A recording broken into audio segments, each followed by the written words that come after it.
Driepootvis is 'n baie spesiale diepseevis, wat lyk asof hy op 3 lang bene staan.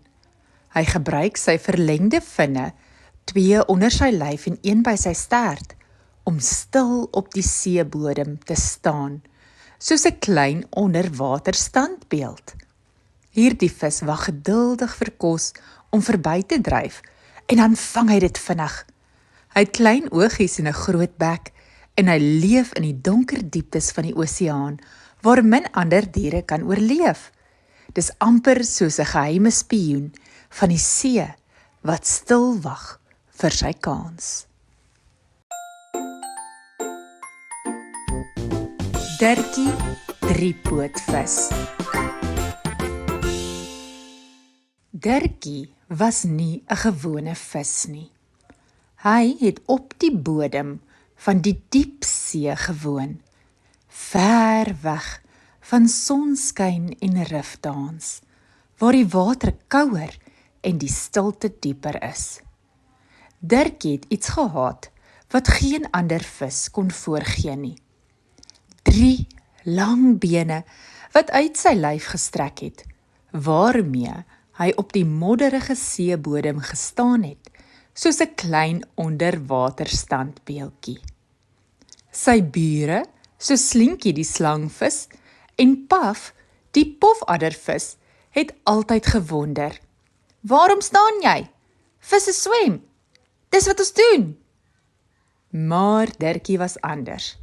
Hy het nie gehardloop vir vinnigheid nie, maar vir waarneming. "Hoe kan jy die wêreld sien as jy nooit stil staan nie?"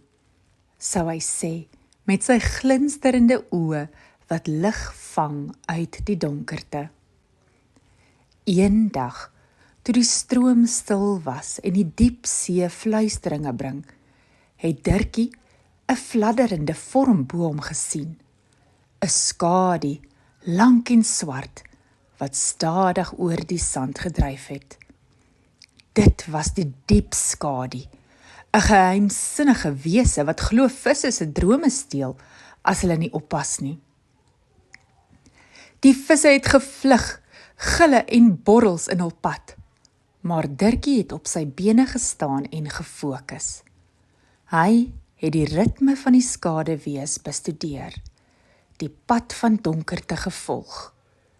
"Jy kan nie 'n geheim ontrafel as jy wegdraai nie," fluister hy.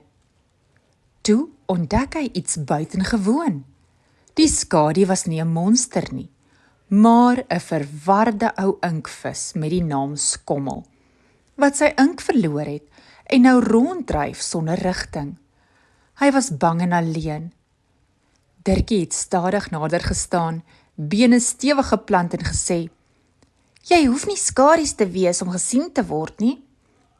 Met daardie woorde het hy vir Skommel gehelp om die pad terug te vind, deur die warrelende stroom en verby die kokende borrelgrotte.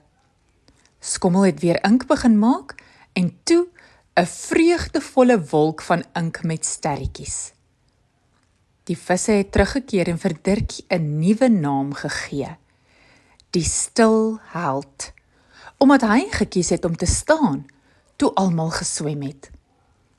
En so in die diepste deel van die see, waar lig skaars en geheime volop is, staan Dirkie die driepootvis steeds, waarnemend, wys en gereed vir die volgende avontuur.